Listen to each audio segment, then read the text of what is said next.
Bonjour à tous et bienvenue dans ce nouveau live. Donc, comme vous l'avez vu dans le titre, on a un invité spécial, on a Vic Gerdsen qui est avec nous et je suis en compagnie de Pascal Breaking Normality qui est avec nous. Donc, bonjour messieurs. Salut JC, salut tout le monde. Salut Bonjour Pascal, à bien tous. sûr. Ouais, bonjour Vic, bonjour Pascal. JCD.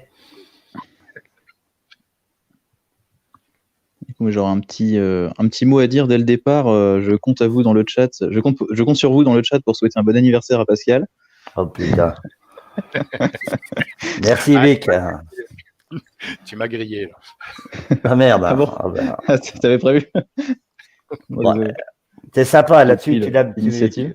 Ouais, vous me l'avez bien joué, mais il faut savoir que Vic est né le 1er décembre aussi. Hein. Ah merde. Donc voilà, il y en a un qui balance l'autre. Voilà. Merci quand même. Chacun son tour. Donc, n'hésitez pas, souhaitez-lui un bon anniversaire, ça va lui faire plaisir. Donc aujourd'hui, vous l'avez vu, donc c'est comme on l'a fait dernièrement, on a eu la chance d'avoir Argos. Aujourd'hui, on a la chance d'avoir Vic avec nous. Donc c'est libre-échange. Donc allez-y, posez vos questions. On est là pour discuter, discussion à bâton rompu, entre amis, tranquillement. Voilà, donc n'hésitez pas. Pour lancer un peu le sujet, puisqu'on a Vic, on va en profiter. Je voudrais avoir un peu ton point de vue sur ce qu'on vit actuellement avec la crise du Covid. Je pense qu'on aura des questions qui vont porter sur le sujet. Mais cet engouement qu'on peut noter un peu de tous les côtés, les nouveaux survivalistes, tous les gens qui se sont précipités sur les différents groupes, les différentes chaînes. Voilà. Est-ce que tu penses que c'est quelque chose qui est vraiment passager ou est-ce qu'on va réussir à drainer quand même une certaine partie de la population? Oh, ça bricole. Tu déménages en même temps? Excuse-moi, vas-y, continue. Est-ce que tu penses qu'on va quand même avoir un certain nombre de gens qui vont rester dans le domaine? Est-ce que c'est quelque chose qui va avoir un impact positif pour le monde du survivalisme? Bah écoute, que ça se poursuive ensuite par la suite et que et que les gens aient envie de continuer là-dessus pour ceux qui ont découvert un petit peu tout ça avec l'actualité, j'espère. C'est vrai que ça s'est un petit peu médiatisé en raison des événements, en mal ou en bien, comme d'habitude. Donc après, à voir si ça se poursuit et si l'engouement va continuer. Parce qu'après, c'est pas sûr. Hein, la mode peut passer enfin, la mode entre guillemets. Parce qu'après, des idées aux actes et puis ensuite mettre en place des stratégies individuelles, familiales et vraiment s'y mettre personnellement, c'est encore autre chose, même si ça s'est un petit peu médiatisé. À voir. On a une première question, quelqu'un qui a ouvert le bal, de Dumont, qui demande, qui dit, dans ta dernière vidéo, tu as dit que tu construisais sur un terrain qui n'est pas constructible, entre guillemets. Alors, ouais, je vois la question. Je vois la question de Dumont.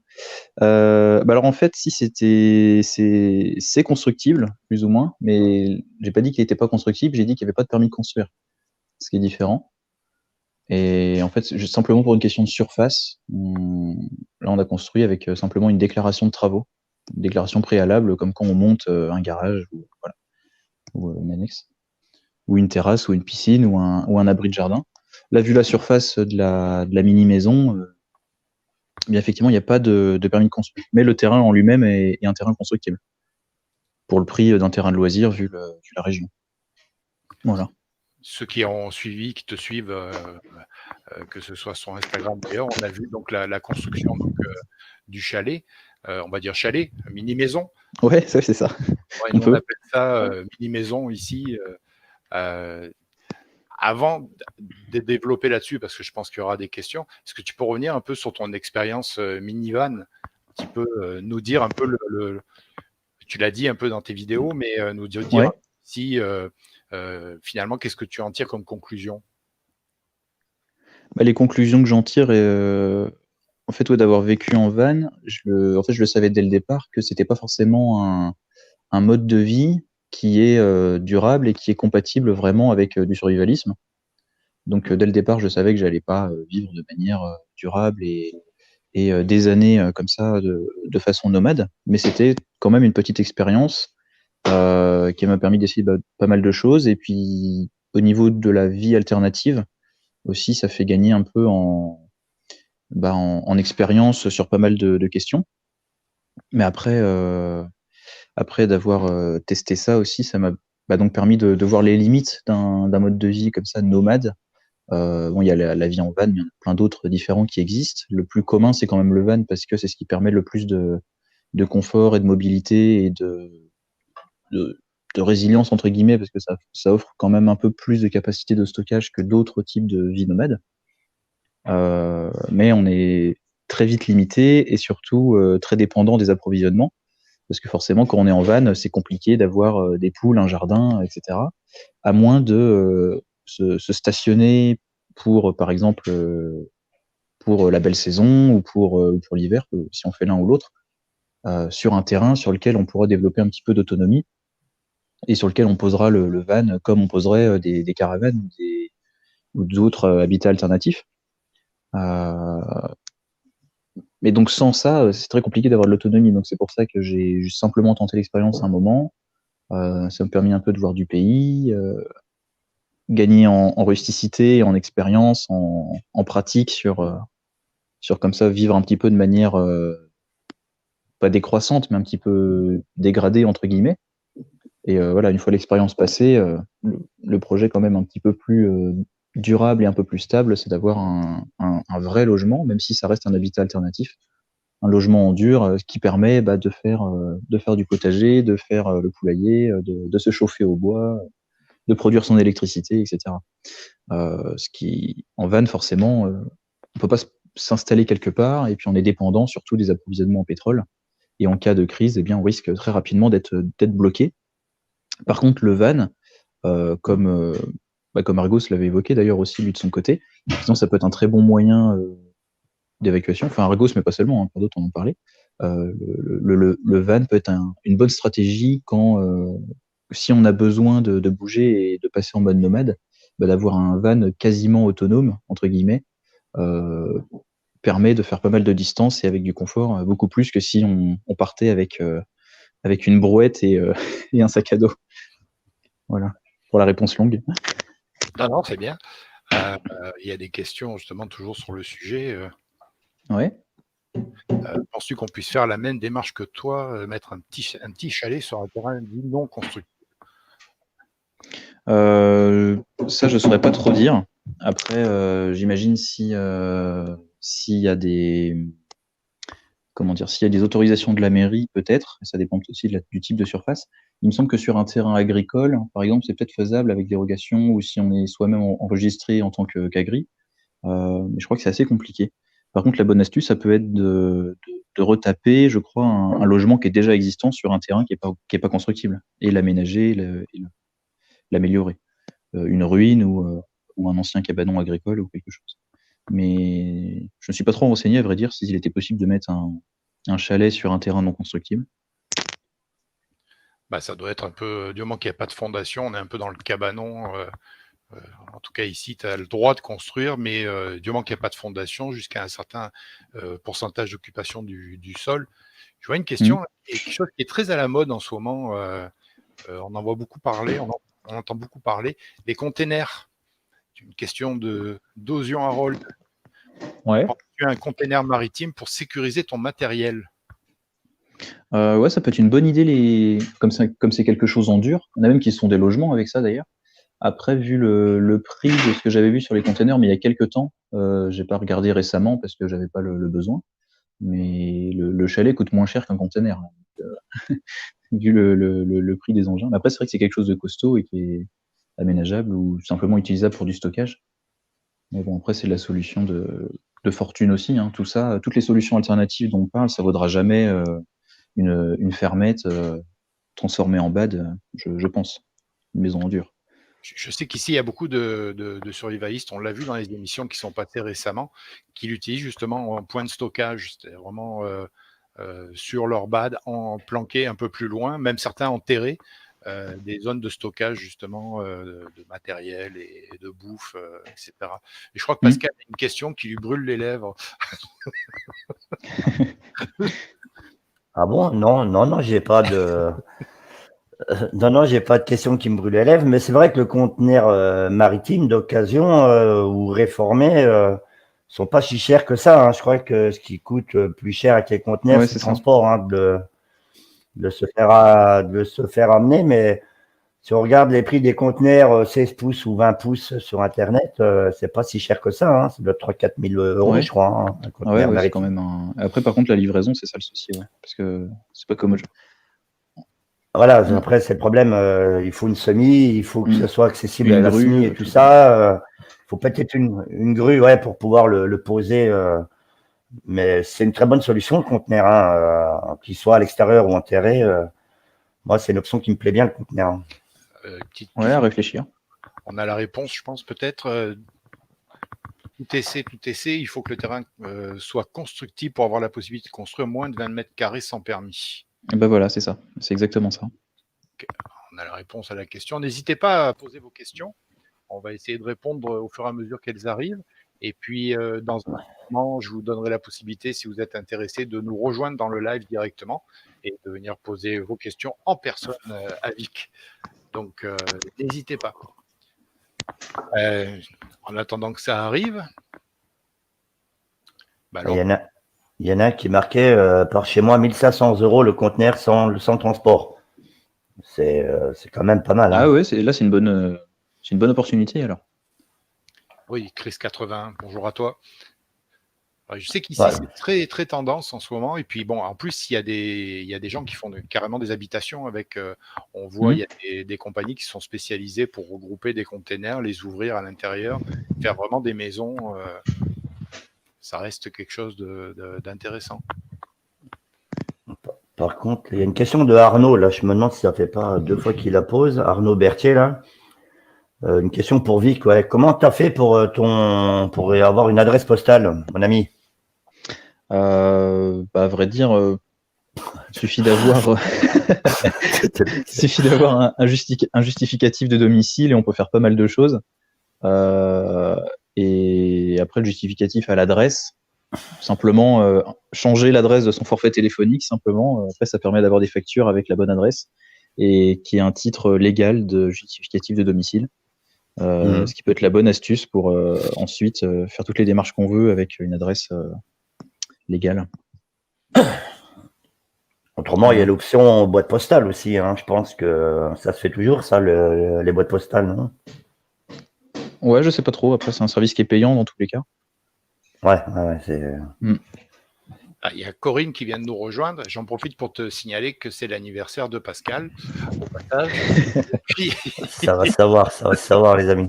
Une question intéressante. Oghello, Daniel, vous êtes tous les trois dans un environnement de vie totalement différent.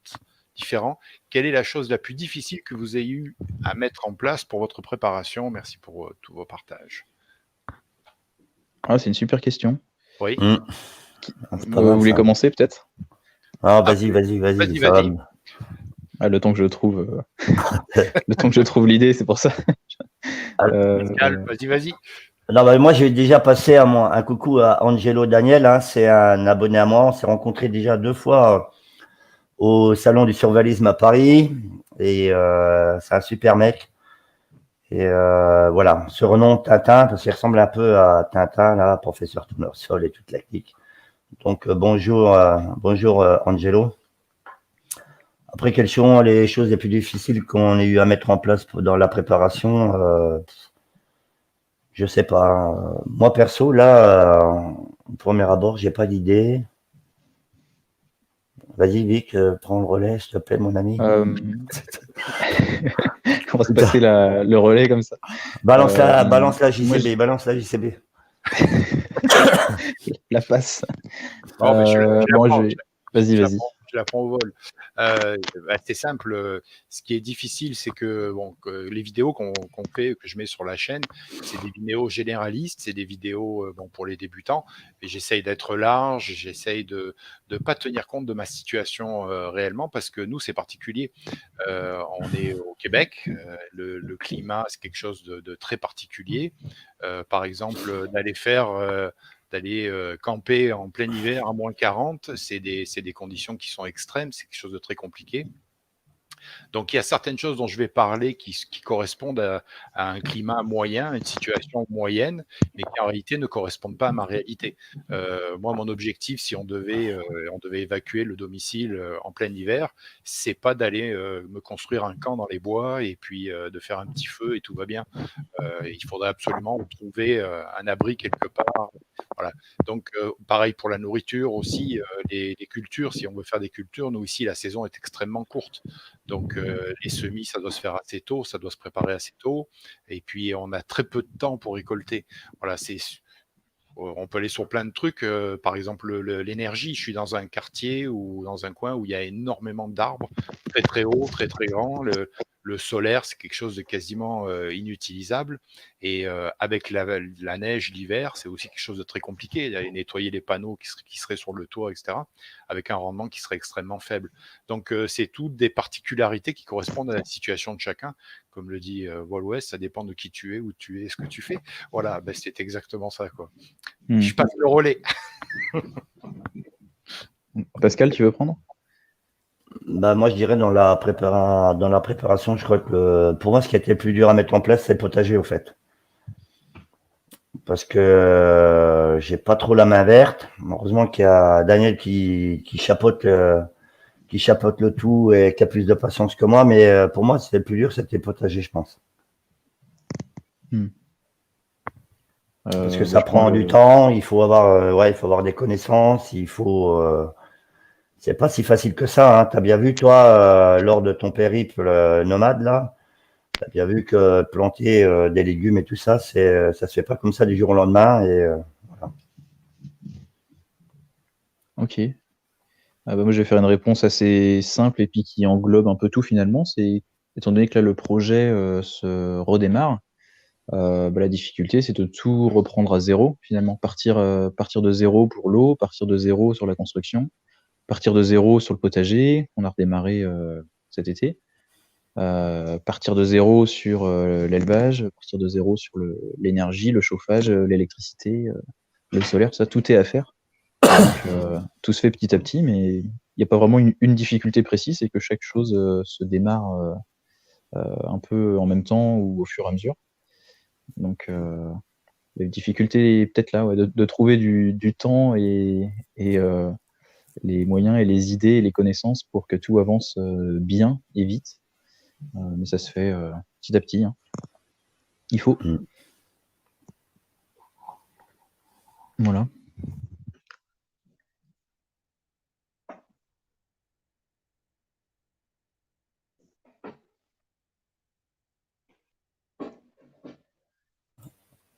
Tu m'entends, Vic? Moi, j'entends plus. Ah oui, moi je t'entends aussi, mais je crois qu'on n'entend plus JC. JC, on n'a plus de son? Oui, je suis là. Ah, de retour. Depuis tout à l'heure, il parle comme ça, le bordel. Bah, je vous fais le mime, je vous fais du mime. Le mime Marceau. Je vous disais, celle-là, j'ai envie d'y répondre de suite, rapidement. Au niveau du stockage, nourriture et ration alimentaire, est-ce vraiment une bonne idée? Si oui, et lesquelles sont les meilleures? À mon sens, c'est une mauvaise idée, les rations militaires. Qui c'est qui a envie de bouffer des rations militaires? Je pense notamment aux rations américaines, de blocs indigestes et bon, plein de très nutritifs, mais complètement dégueulasses. Les stockages de nourriture, c'est ce que... Alors là, encore pareil, alors, je vais faire de la pub pour Vol-Ouest, mais... vous stockez ce que vous mangez ce que vous stockez, c'est la base. Donc, ça peut servir en dépannage, je pense, au fond du sac, ça peut servir dans certaines situations, mais ça ne doit pas être la base de votre stockage alimentaire et de votre apport en calories. Je vous passe le relais. Vas-y, Vic, non, vas-y. Sur cette question-là, je serais d'accord avec toi, JC, effectivement, pour du stockage de nourriture, pour le placard vivant, pour pour la résilience alimentaire, etc. Il y a quand même mieux à stocker, ne serait-ce qu'en conserve, en produits frais, en conserve maison, même si on veut, que des produits militaires, des produits de combat, des produits lyophilisés. Parce que après, effectivement, le risque, c'est de s'enlacer au quotidien, et c'est des choses qui ne seront pas forcément consommées. Après, pour des situations précises, c'est quelque chose qu'on peut réserver à un usage bien particulier. Quand on a besoin de manger vite, on a besoin d'être en mobilité, éventuellement pour voilà, un exercice d'évacuation ou une évacuation réelle éventuellement, mais bon, ça reste anecdotique finalement, c'est quelque chose quand même de bien particulier. Toutefois, pour la question lesquels sont les meilleurs, je pense que Pascal serait d'accord avec moi sur nos rations françaises qui font quand même bien le boulot. Quand on veut de la mobilité, mais ça reste quand même des produits assez lourds, mais qui peuvent trouver leur place dans la bagnole, par exemple, ou ou à l'extérieur, je sais pas, si on a un autre terrain, un autre point de chute, c'est voilà, pour avoir un repas fait de conserve et manger chaud quand même. Après, on peut aussi tout à fait copier les rations françaises pour se faire ses propres rations maison.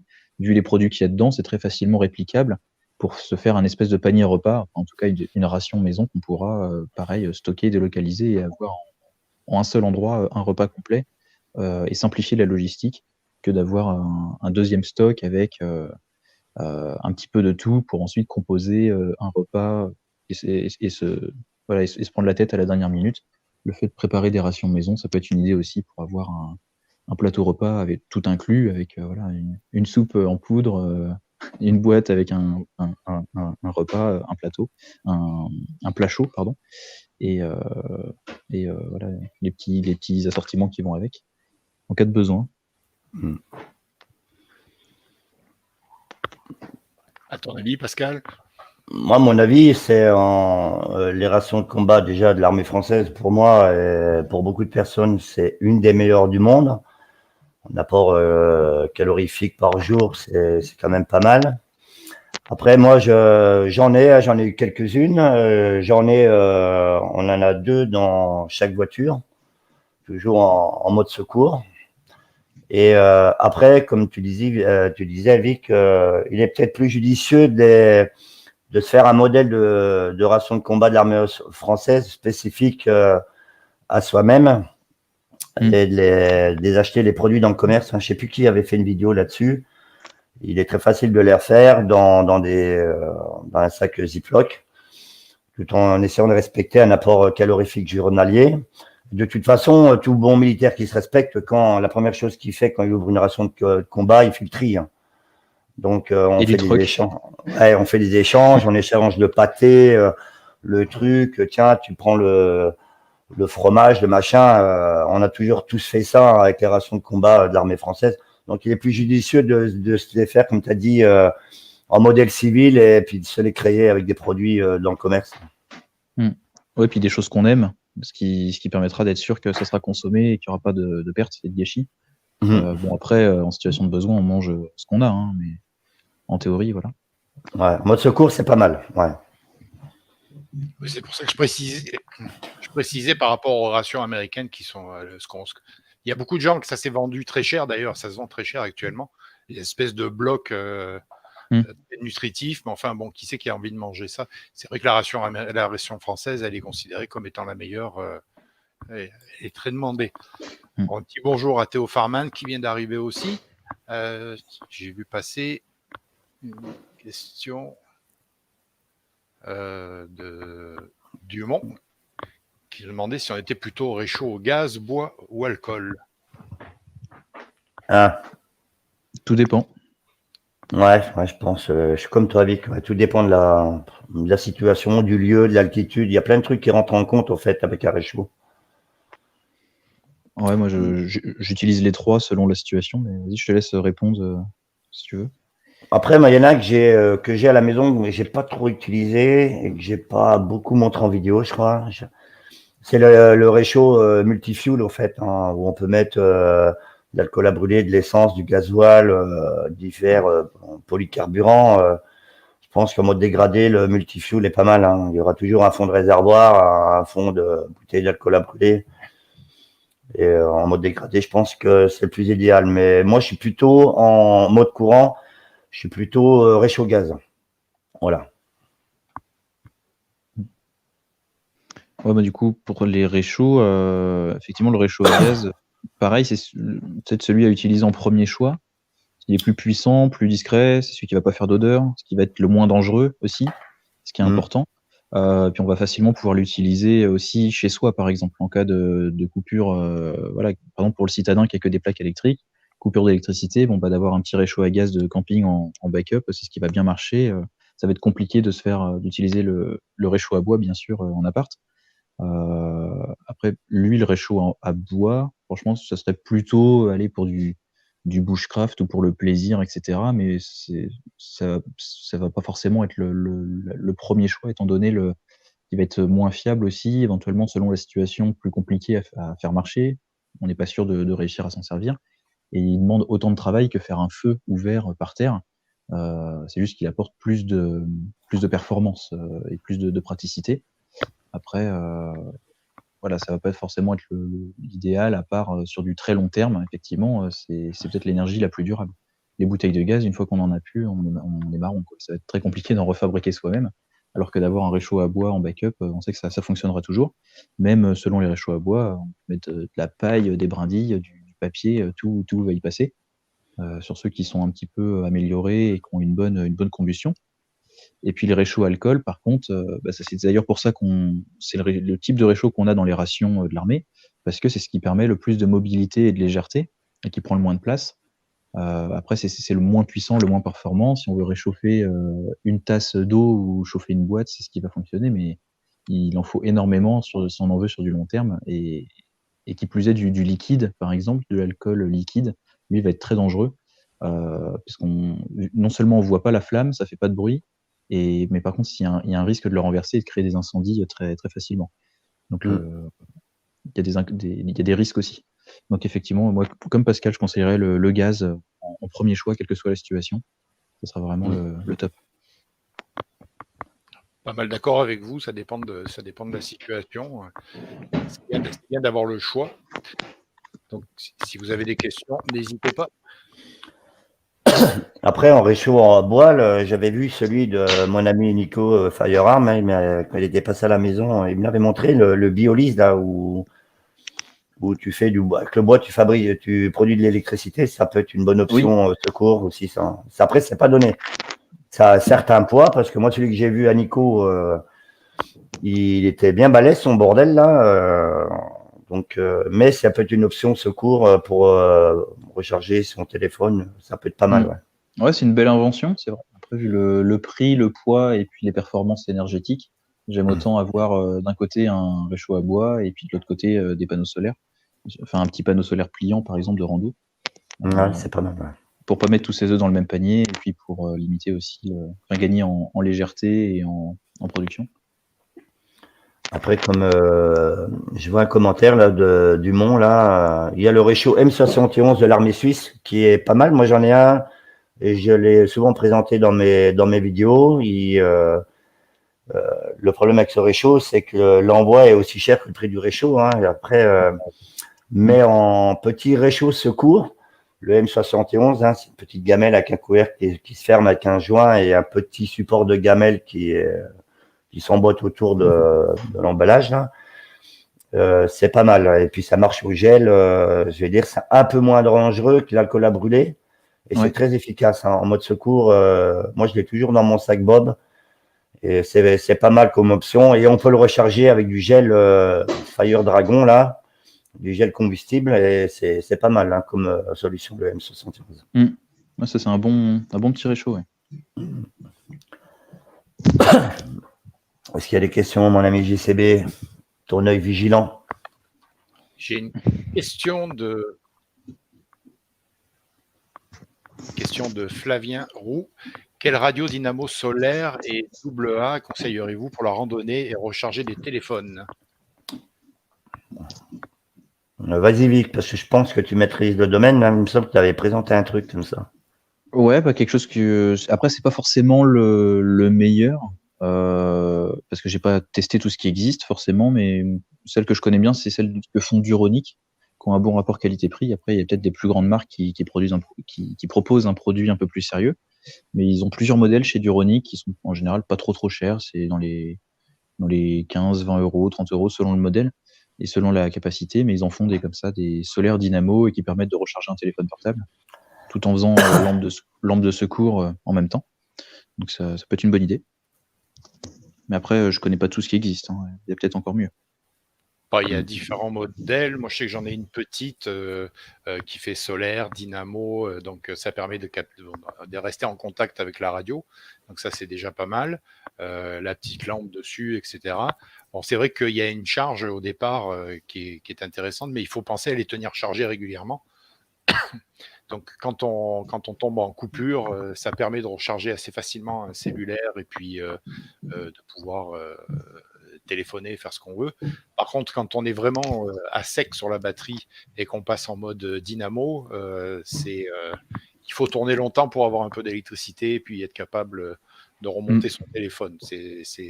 Voilà, c'est en dépannage, c'est pas mal du tout, mais il ne faut pas penser que vous allez recharger votre téléphone en pédalant pendant 5 minutes.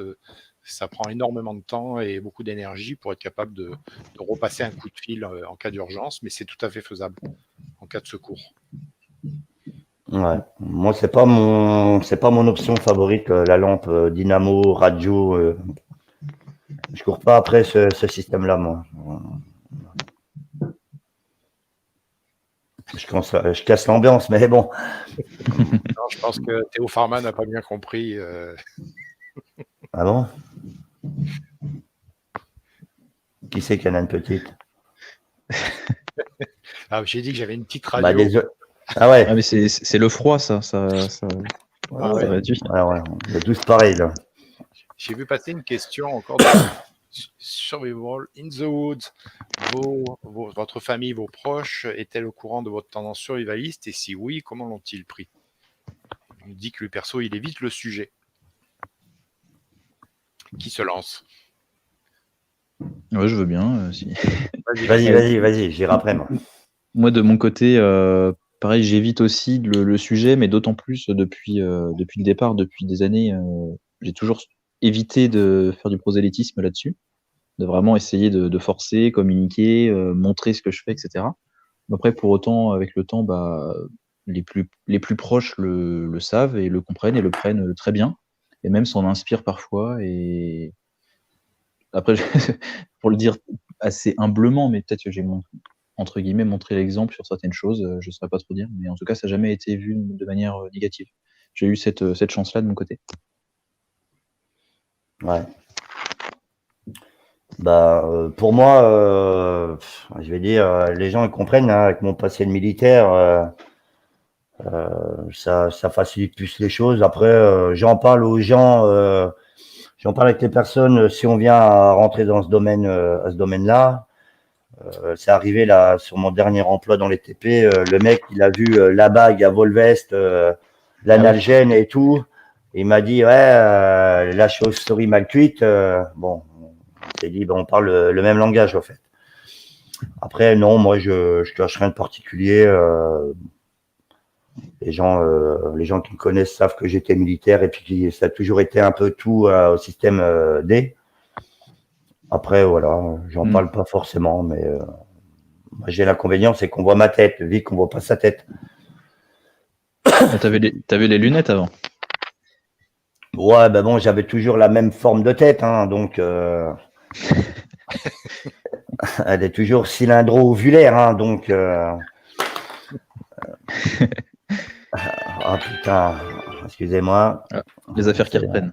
Non, c'est non, mais bon, si je viens à parler de ça avec des gens qui m'en parlent, voilà, on rentre dans le sujet, mais je n'en parle pas forcément.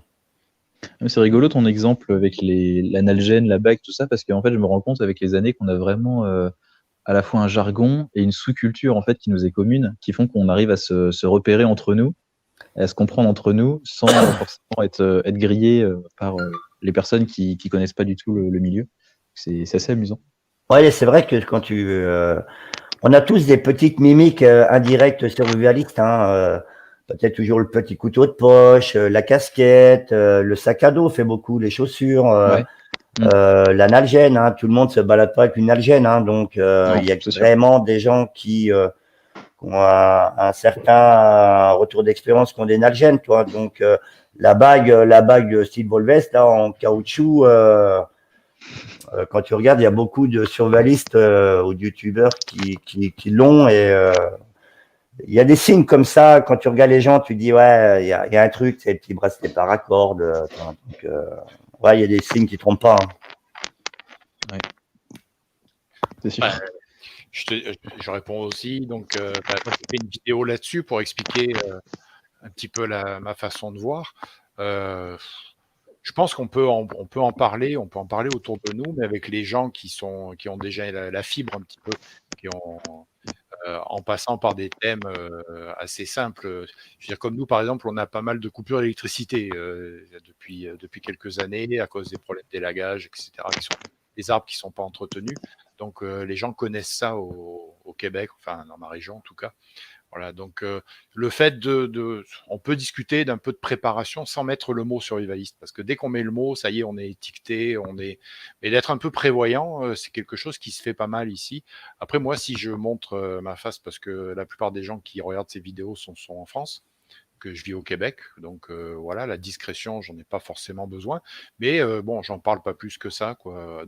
À mon travail, par exemple, bah, il y a juste une personne qui est au courant du fait que je sois dans la mouvance survivaliste et que j'ai une chaîne. Après, les autres, mais bon, comme tu dis, ça m'a fait penser à une anecdote où j'ai un de mes gars je l'ai vu dans son regard, lui, il n'est pas survivaliste, mais il fait du bushcraft. Et je l'ai vu dans son regard le jour où la première fois où on a mangé ensemble à plusieurs le midi, où j'ai sorti ma fourchette et j'ai sorti mon mora pour manger. J'ai vu dans ses yeux un petit quelque chose qui voulait dire qu'est-ce que tu fais avec ça? Voilà. Donc effectivement, on a un peu des petits quelque chose qui nous permettent de nous identifier. Bah, ça, comme Marc, Sophie Basta, une amie à moi, une très bonne amie à moi aussi, que je salue. C'est ceux qui ne s'assoient pas le dos à la porte du restaurant, toi, qui tournent le dos à la porte d'entrée. Toi. Il y a aussi des trucs comme ça, indirects, qui font dire, ouais, le mec, il est un peu bizarre, il doit avoir un esprit survivaliste. Toi. Alors, Ou il y a la mafia qui le cherche. Ou il y a la mafia qui le cherche. Bon, ou le mec, il a fait une connerie et il le cherche aussi. Toi. Donc, il semblerait que vous ayez des coupures électriques qui sont prévues en France? Apparemment, moi j'ai entendu parler qu'ils allaient délester pas mal le réseau en février, je crois, hein, janvier et février. Ils allaient faire des coupures sectorisées en France, ouais. Bah, comme il y a moins de centrales nucléaires, je sais plus combien, il y en a 3 sur 7 qui tournent. Apparemment, au mois de février, il va y avoir des coupures ponctuelles et assez courantes ouais, qui vont arriver. Ouais. Donc, qu'est-ce que vous pensez des groupes électrogènes, pour répondre à Laurent Touy? Moi, je vais répondre parce que j'en ai un. Je parle pour moi. Hein, pour le propriétaire d'une maison individuelle ou d'une habitation qui lui appartient, propriétaire ou un truc comme ça, moi, je pense que c'est vital.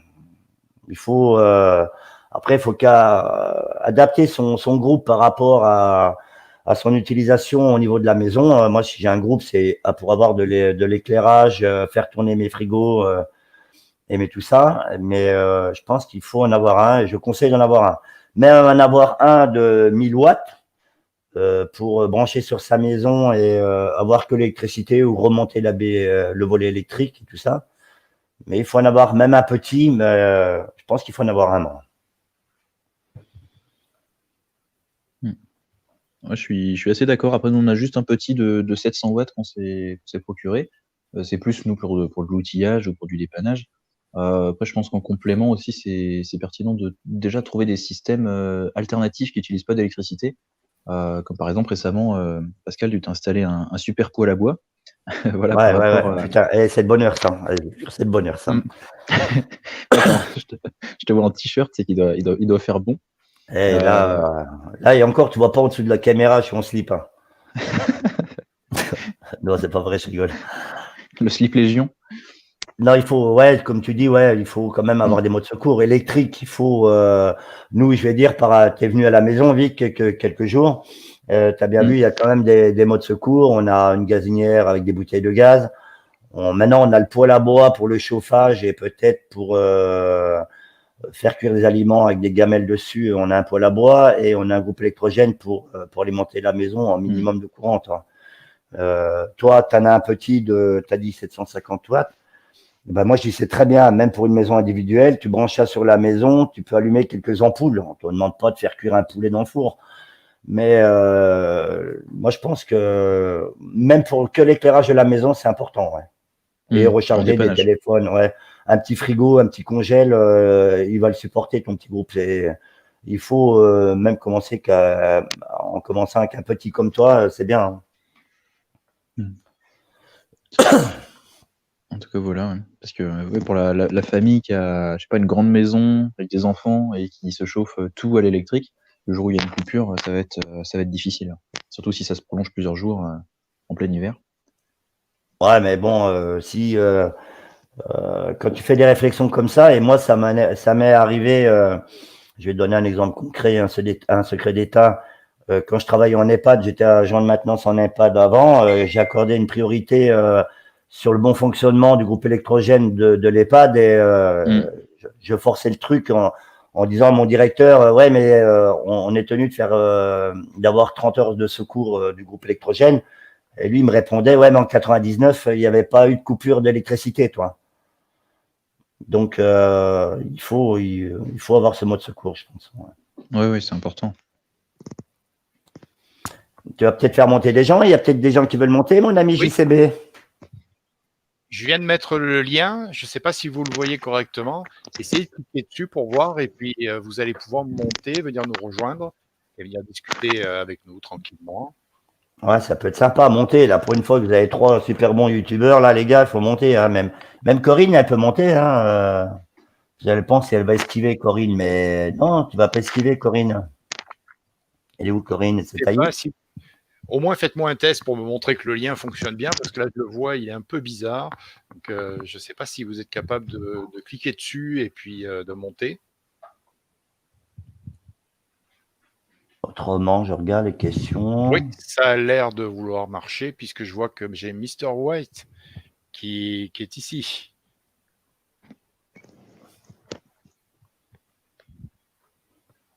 Mr. White, bonjour, est-ce que tu nous entends? Moi, je le vois. Il nous entend, Mr. White? Oula, il y a des bruits bizarres là qui passent. Là, Ah, on est reparti.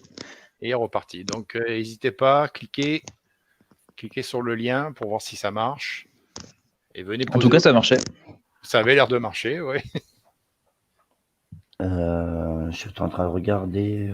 En train de regarder les questions aussi, moi. Matchwin marque un groupe électrogène à 90 €. On envoie le lien. Ouais, parce qu'il y en a qui a marqué qu'il y avait des groupes électrogènes entrée de gamme à 90 €. Un groupe électrogène, j'en ai vu un à 220 €, un 2800 watts. Et c'est pas si cher que ça maintenant. Allô, vous m'entendez? Ouais, on t'entend. Eh bien, salut tout le monde, merci de me faire monter. C'était l'occasion de dire bonjour à tout le monde. Souhaiter un bon anniversaire Pascal déjà. Merci. Envoyez les cadeaux. Et un bonjour aussi spécial à Vic, qu'on ne voit pas beaucoup en ce moment parce que on sait qu'il est en chantier. Donc j'avais une question pour lui déjà, ça se passe bien comme tu veux? Ouais, ça se fait un peu de retard avec avec la météo et tout ça, mais bon, ça se fait. Je te remercie. Bon, JCB, ça va aussi? Ah, ton micro est coupé encore. Oui, tout va bien. En fait, moi, je voulais monter vite fait pour apporter un avis parce que JCB, comme Vic, peut-être Pascal le sait moins, mais moi, je me considère toujours comme un débutant. J'ai vraiment commencé une préparation. Il y a une question qui était super intéressante tout à l'heure où c'était pas évident de répondre, où la personne disait qu'est-ce qui a été plus compliqué dans leur préparation. Je crois que c'était ça. Ouais. Et en fait, moi, je faisais une préparation sans vraiment en faire une, jusqu'au jour où à force de regarder des vidéos de randonnée et autres, j'ai fini par tomber sur des chaînes comme Argos et puis celle de Vic. Et c'est par là que ça m'a amené au survivaliste, entre guillemets, en tout cas à la prévoyance, un peu plus avancé pour pas employer le terme. Moi, j'avais déjà des choses d'expérience, hein, le poêle à bois, les panneaux solaires, j'avais déjà mis en place pour une résilience.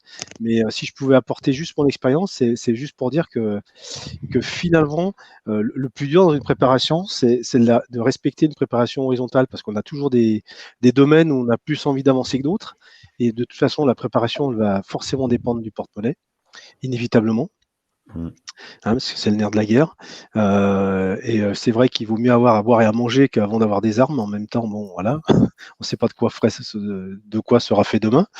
Mais et c'est vrai que pour finalement en revenir à la question, le plus dur, c'est peut-être justement, c'est peut-être de répartir son budget, de répartir son temps, parce que il y en a, j'ai vu dans les commentaires qu'il y avait eu pas mal de difficultés pour obtenir les armes. En fait, ça, c'est que de l'administratif. Une fois que c'est en route, ça peut être plus ou moins long, mais je pense que pour moi, c'est pas difficile. Par contre, obtenir des compétences pour le jardinage, comme disait Pascal, moi j'ai un peu le même problème que lui. Heureusement que Madame est là pour m'aider, parce qu'elle a plus pouce vert que moi et plus peut-être un peu plus de patience aussi. Voilà. Et le potager, c'est quand même la base, hein, c'est ce qui va nous aider à manger. Alors que moi, je me suis occupé de la partie, on va dire équipement tir sportif. Ça a été long selon la législation française, mais ça se fait. Voilà. Mais après, voilà, le plus dur, je pense, avec l'expérience que j'ai, qui est assez récente finalement, où à partir du moment où j'ai mis le mot préparation sur pas mal de choses, c'est par quoi on commence et qu'est-ce qu'on fait. C'est vrai que boire et manger, c'est peut-être le plus important déjà. Voilà. Boire surtout, hein, c'est le plus important, c'est boire. Mais bon, encore une fois, merci à vous, à vos chaînes, à vous trois, parce que moi, je sais que je vous suis depuis que je vous ai rencontré. Pour certains, à l'ouverture des chaînes, comme JCB. Vic, ça faisait un moment que tu existais au moment où moi j'ai mis le pied dedans, Pascal aussi. Mais les trucs et astuces de chacun, c'est un enrichissement formidable. Vraiment, merci à vous, parce que sans vous, on n'avancerait vraiment pas aussi vite. Voilà. Merci beaucoup. Merci à toi. Et puis, moi, je suis bien content de ne pas être le seul aussi à faire du contenu, parce qu'il y a tellement de choses à raconter, à expliquer, à partager, que c'est effectivement, plus il y a de monde à partager, mieux c'est. Donc, merci pour ton retour. Ouais, puis alors peut-être aussi un truc qui peut peut-être vous aider, vous pouvez peut-être vous dire, il y a de la redite dans le sujet. Alors effectivement, pour les plus anciens, hein, je pense notamment à Vol West ou Pierrot, qui sont des gens qui sont peut-être bien à l'origine de tout ça, enfin en tout cas des chaînes sur la France, hein, je parle, parce que le reste je ne connais pas. Donc la redite, pour les gens qui arrivent, c'est très bien.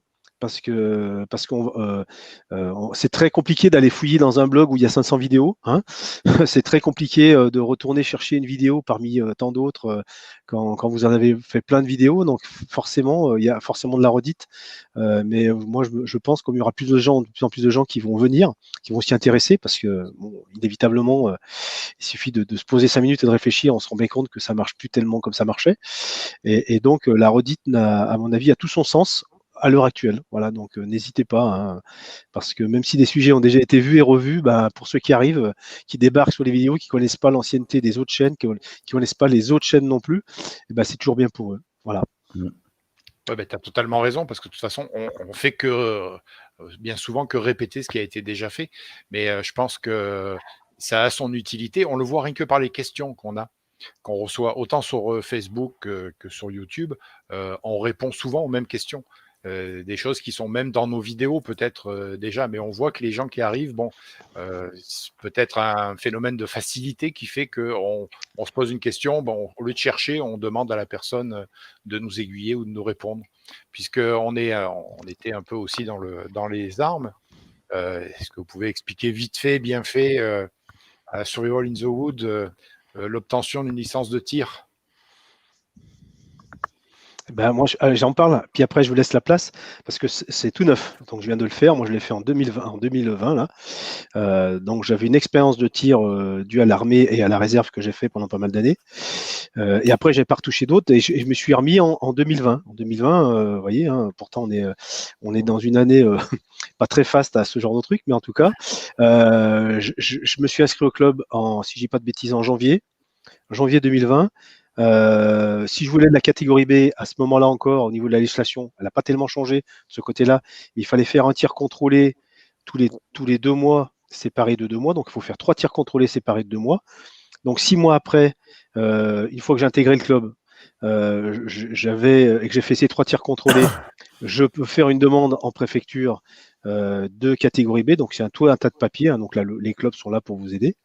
Et moi, typiquement, après, la préfecture a 2 mois pour vous répondre et vous avez 6 mois pour investir dans les armes que vous avez demandées. Moi, typiquement, j'habite dans l'Ain, donc je ne sais pas si c'est plutôt un département qui est, on va dire, tranquille, parce que la préfecture m'a répondu sous 15 jours. Donc, on m'a dit c'était plutôt rare. Et donc, en août, j'avais mes armes de catégorie B. Voilà, donc ça s'est fait assez vite. Et pour en revenir au début, hein, quand je me suis inscrit, 15 jours après, j'avais ma licence, donc ça, c'est la FFA.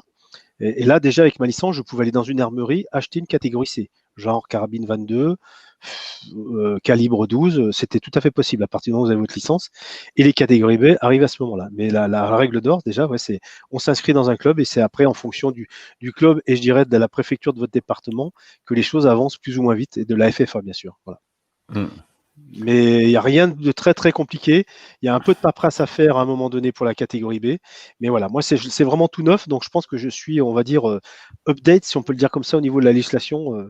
Ça s'est fait cette année. Hein, voilà. Bah moi j'ai parlé pour la catégorie B. Moi je suis en train de faire la demande. Là, j'ai fait mon dossier à la préfecture.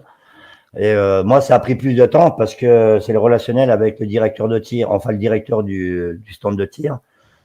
Il fait un peu ce qu'il veut quand il veut. Donc, s'il n'a pas envie de apprêter 3 tampons, t'envoyer ta feuille verte rapidement, tu n'envoies pas rapidement. Hein. Donc, moi, je l'ai eu rapidement. Il me l'a fait en une semaine après le 3e tir de contrôle. Et après, le dossier préfecture, hein, à mon niveau, je l'ai trouvé relativement simple. Il n'y a pas, je vais dire, le plus embêtant, c'est d'avoir l'extrait d'acte de naissance original là, ou je sais plus comment ils appellent ça, qu'il faut demander à ta mairie de ton lieu de naissance.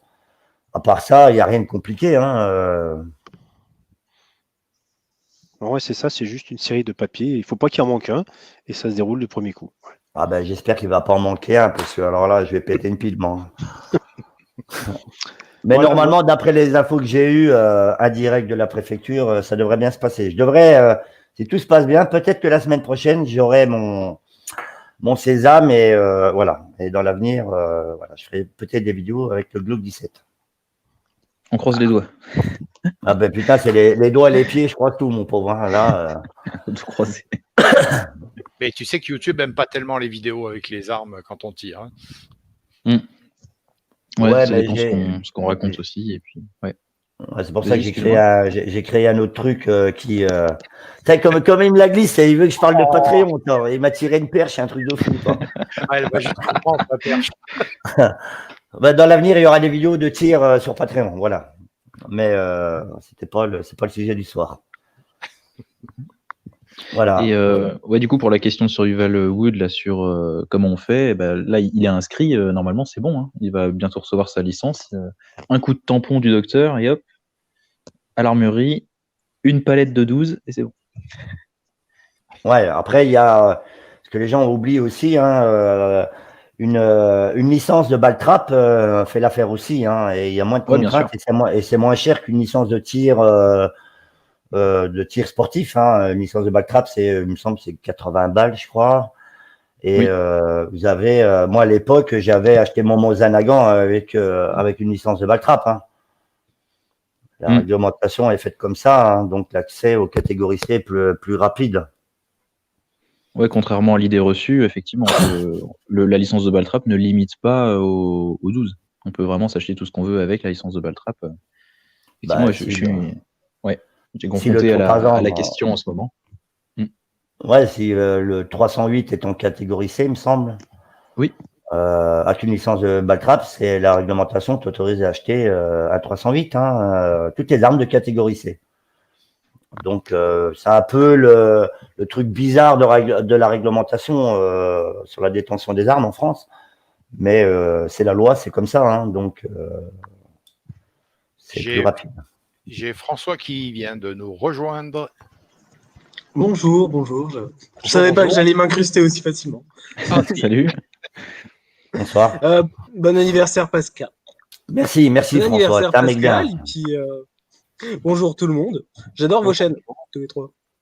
Merci. Peut-être tous les Merci quatre, à je connais toi. pas le quatrième. Le quatrième, il n'a pas encore de chaîne pour le moment. Ça va arriver, pourrait ça être va arriver. intéressant. Qui sait, il y a peut-être des sujets.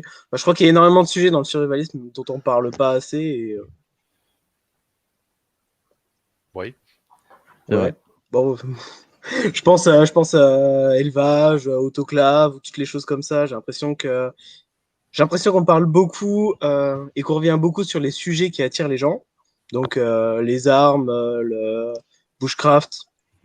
Mais je trouve qu'on parle pas assez autoclave, bocaux, élevage, etc. Je sais pas. C'est vrai. Oui, Des choses plus d'autonomie, oui, ça revient un peu moins souvent. Mais c'est plus compliqué à mettre en place aussi pour beaucoup. Donc, mais effectivement, ça mériterait du contenu dessus. Après, Ouais. j'avais été impressionné, Vic, sur tes vidéos quand t'avais planté des trucs et puis ça avait poussé vachement facilement. Je me souviens, j'avais bossé en maraîchage et puis ça avait l'air vachement plus compliqué que ce que tu faisais toi et je me suis dit, il va pouvoir en parler plus en fait. Pas tant que ça. Qu'est-ce que j'avais planté? C'était premier confinement, je crois que t'avais planté, ça devait être radis. Ah oui, ou cette navet. année. Ouais. Ouais, j'avais trouvé ça super que t'en parles. Je me suis dit, ouais, c'est cool. Même Vol West, je trouve qu'il parle pas assez de ses poules, de ses canards. Voilà, il rigole un petit peu en disant, j'adore les canards. Mais, enfin, faut en parler. Je veux dire, les canards, c'est génial. Ouais, après, il a juste super. un peu montré quand il les a foutus au congèle, mais bon, peut-être qu'il sait aussi que voilà, ça intéresse moins les gens que quand il présente son nouvel AR-15. C'est sûr, ça.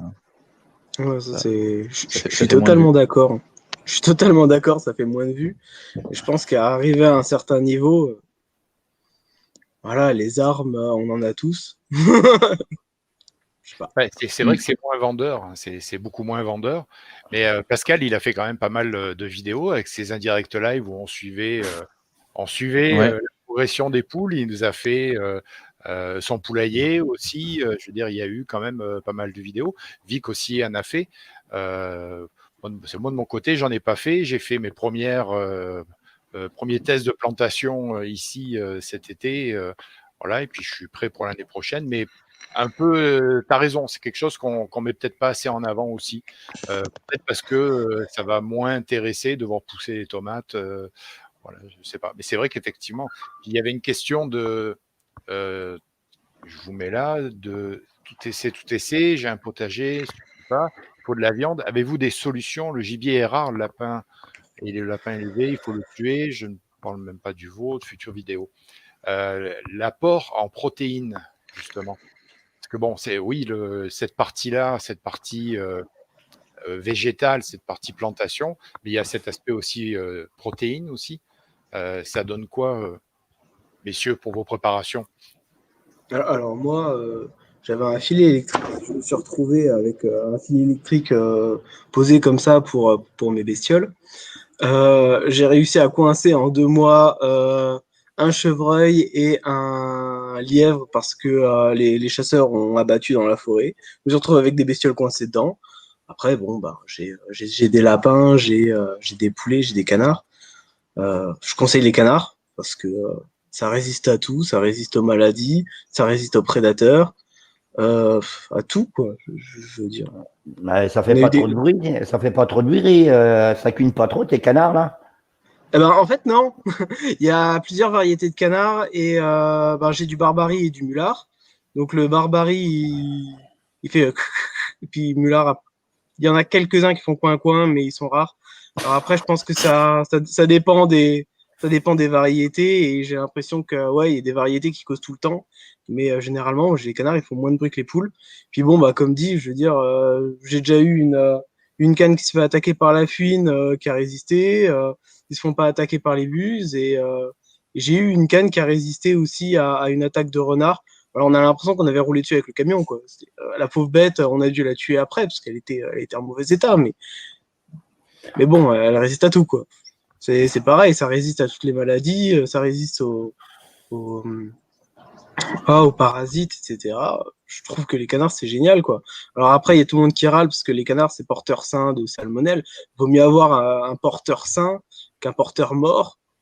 Je sais pas. Ouais, mais après, les canards, moi, j'entends pas trop parler des canards. Moi, j'entends plus parler de lapins, de poules. Canards, Ouais, on n'en peut-être que parle pas les trop. poules sont plus simples et plus communes, peut-être à gérer. Mais tu as mis quelque chose en place pour. Enfin, comment ça se passe pour que les canards se barrent pas de chez toi? Ils restent parce qu'il y a de la nourriture?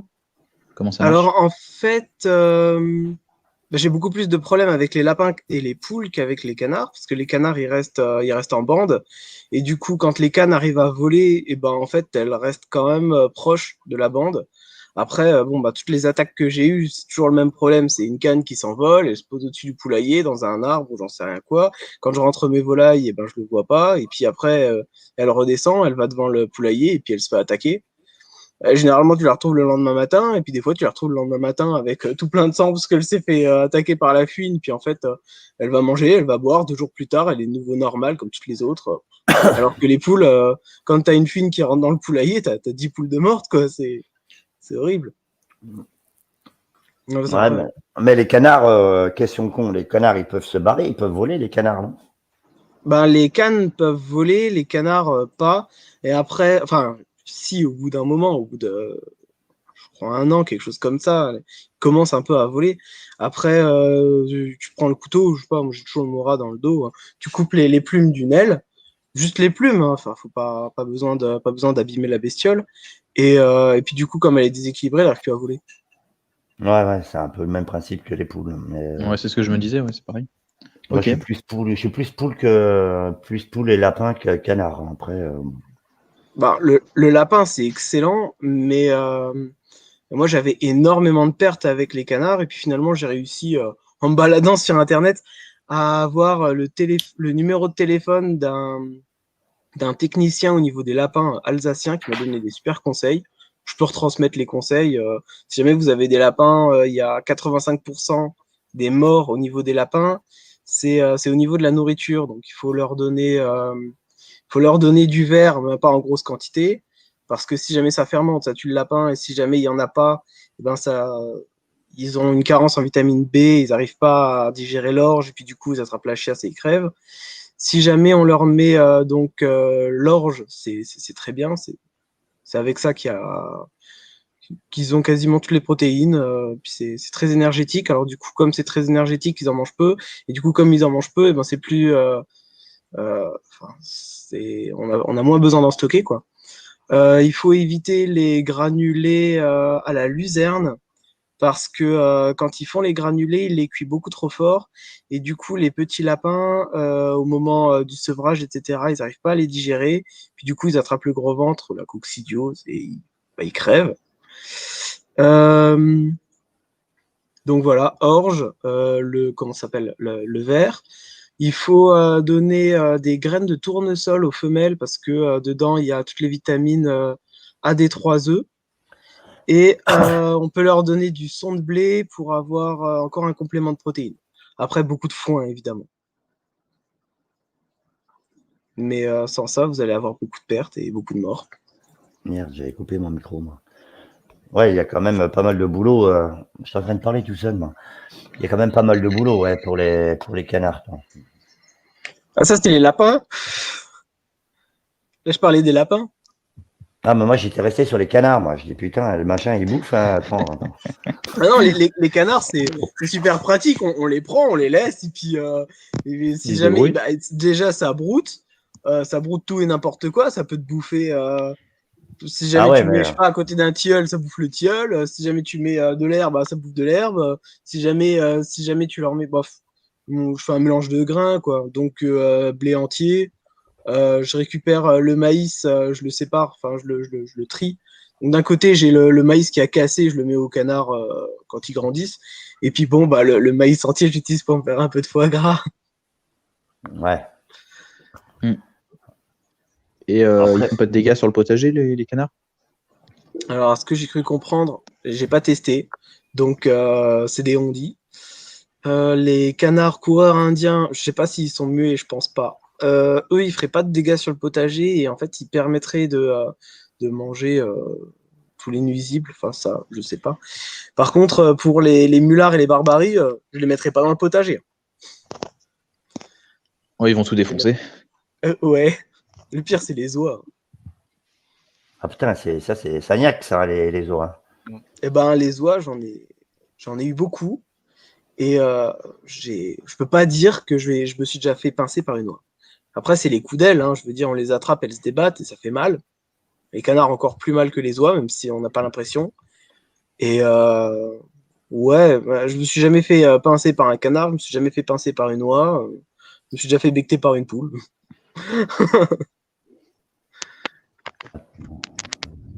Si vous voulez, j'ai une question. Il faut reprendre un peu les questions quand même. Change un peu de sujet. Therma-Lorraine, le survivalisme est un ancrage. Ne pensez-vous pas que miser comme beaucoup sur l'évacuation est un échec? Qui veut y aller en premier? Ouais, je veux bien. Vas-y.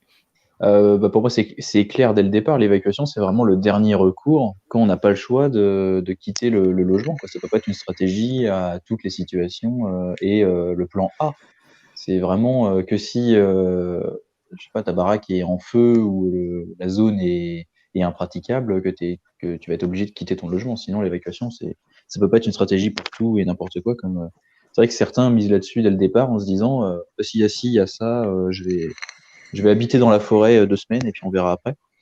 Mais non, effectivement, faut miser avant tout sur l'enracinement au niveau de ce domicile. Clairement. C'est là où il y a le stockage, les moyens de défense, où il y a tout, quoi.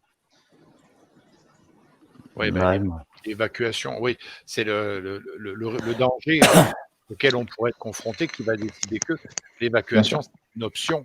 Ça reste une option. Il faut être prêt à cette option aussi, mais c'est pas le point de départ et c'est pas l'objectif premier. L'objectif premier, c'est le domicile, si possible, la BAD qui se transforme en domicile. Donc, on est tous d'accord là-dessus.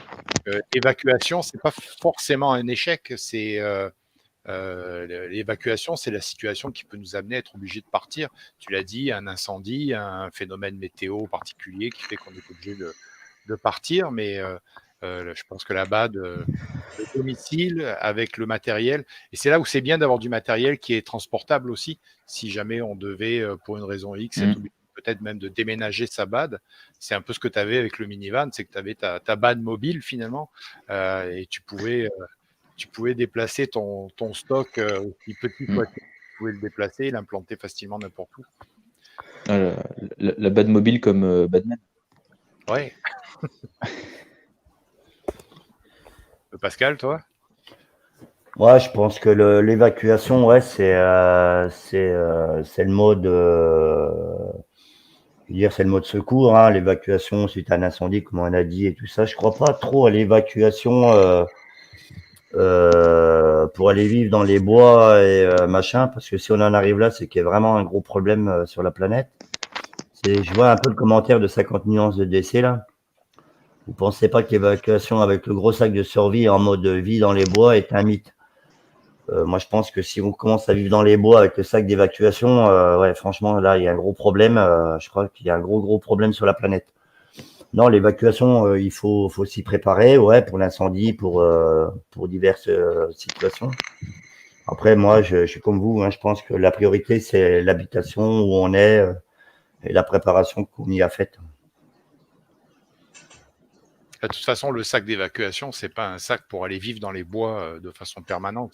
C'est pour répondre à une situation d'urgence et d'avoir sur soi le matériel nécessaire pour tenir le coup. Puis, comme je vous disais tout à l'heure, avec le climat qu'on a, nous, ici au Québec, partir avec le sac d'évacuation pour aller vivre dans les bois, non, c'est pas une solution permanente, c'est pas une situation à long terme. C'est vraiment le au cas où, en dépannage, en situation extrême. C'est quelque chose qui est à éviter au maximum. Ce que je voulais rajouter, ce qu'il ne faut pas qu'on oublie, c'est sur le site du ministère de l'Intérieur, dans la préparation à l'évacuation, il y a un inventaire d'un sac type et il préconise que chaque citoyen français ait un sac d'évac à portée de main dans son domicile. Hein. C'est pas nous qui l'inventons non plus. Hein. En France, c'est conseillé, c'est fortement conseillé hein, sur les sites de l'État. Hein. Donc, on n'invente rien là-dessus. Hein. parlant de BAD, Survival in the Wood qui nous demande la BAD, franchement, est-ce vraiment faisable? Qui a les moyens d'avoir un bunker ou une résidence secondaire dans la montagne? Je pense pas. Désolé. Une BAD, on peut à peu près tous en avoir une, dans le sens où tous ceux qui vivent à la campagne, à plusieurs kilomètres de la ville, si jamais ils veulent être un petit peu indépendants, je veux dire dans les vieux villages un peu ruraux, avoir des poules, je veux dire c'est commun, avoir des lapins c'est commun, être un petit peu autonome c'est commun, je veux dire tous ceux dans les villages ont vu les grands-parents le faire et si jamais il y a le voisin qui le fait parce que ça le passionne, on va dire ça comme ça, et on n'est pas obligé de savoir que le voisin est survivaliste, quoi. Alors, ça passe. Et après, c'est toujours la même chose. On a peur qu'il puisse y avoir des hordes de mecs armés qui viennent nous piquer nos lapins. En fait, dans la réalité, les gens de la ville, ils vont pas faire 5 ou 10 kilomètres pour venir te piquer ta poule. Hein. Ils vont rester dans leur ville et ils vont gueuler. Et puis, ils vont gueuler tellement fort qu'on va leur envoyer des rations. Mais nous, à la campagne, on est quand même tranquille. Et voilà. Alors, qui a les moyens? Bah, bonjour. Moi, j'ai les moyens. J'ai les moyens. J'ai une petite maison à la campagne et j'ai quelques bestioles, quoi. Un autoclave pour me faire mes bocaux. Et puis, je sais très bien que j'aurai pas de problème parce que je suis un petit peu excentré. Je suis pas à la ville, je suis à la campagne, quoi. Tout simplement. Je crois que la situation la plus délicate, c'est pour ceux qui sont en appartement et qui sont en ville. Parce que pour eux, il faudrait idéalement avoir un pied-à-terre et avoir quelque chose à l'extérieur. Après, tous ceux qui vivent en maison avec un petit bout de jardin, la BAD, naturellement, ça va être la maison. Je pense que pour Vic, le chalet, voilà, sans aucun problème, ça va être sa BAD.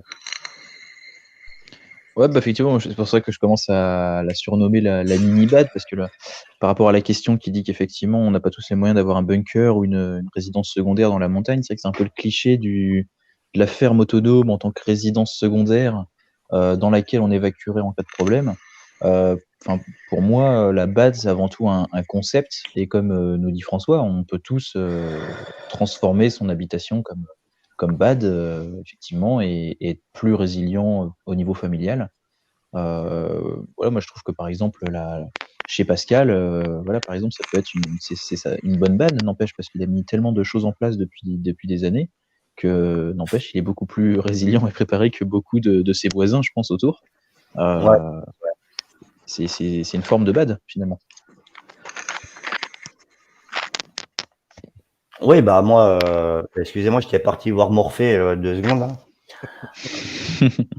Mais ouais, moi je considère ma maison comme une BAD. Hein, voilà, la préparation qu'on entreprend avec Daniel depuis tout ce temps, ça fait 12 ans qu'on a la maison, ça fait 12 ans qu'on essaye d'améliorer au fur et à mesure pour que ce soit une BAD correcte. Hein,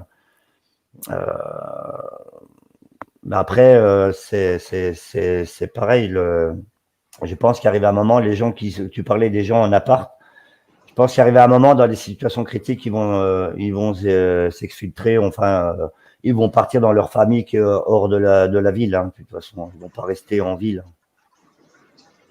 Enfin, pour la plupart des gens, je pense que ça va se faire comme ça. Hein. Oui, parce que vivre en ville, en situation dégradée, ça ne sera pas la solution. C'est des sujets qui sont d'ailleurs un peu compliqués à traiter. Parce que souvent, on dit aux gens qui habitent en appartement, il faudra partir, mais ça fait partie, je pense, du plan d'évacuation, d'avoir un pied-à-terre, d'avoir de la famille ou d'avoir des amis ou d'avoir localisé quelque chose pour être capable de quitter la ville en situation extrême, quoi. Voilà. Désolé, il y a un truc que je comprends pas trop. Enfin, moi, j'habite en Moselle, donc je suis à côté du Luxembourg. Ici, c'est simple. Pour avoir une maison, l'endroit le moins cher, c'est la France. L'endroit le moins cher pour faire les courses, généralement, c'est l'Allemagne. À part pour certains trucs où c'est le Luxembourg. Et l'endroit où on gagne le plus, c'est le Luxembourg. En bref, les gens, ils habitent en Moselle, ils bossent au Luxembourg et ils font leurs courses en Allemagne.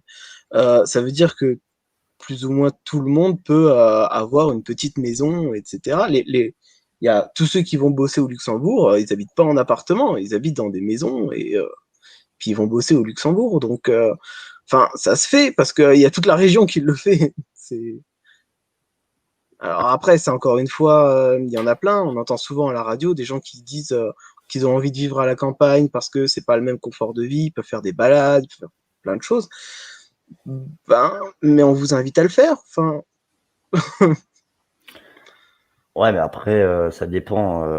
Tout le monde peut pas vivre à la campagne non plus, hein, je pense. Hein. Ouais, je l'entends souvent ça, mais les arguments, ils vont dans le sens où ils ont tous envie de le faire. Enfin, tous.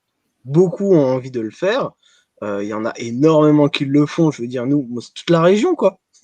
Tout le village où j'habite, ils vont quasiment tous bosser au Luxembourg. Enfin, et alors, il y en a, ils peuvent pas ou ils veulent pas. Et quand on regarde le prix, je sais pas, d'une maison en Meuse, allez, au hasard, parce que c'est quand même le pire.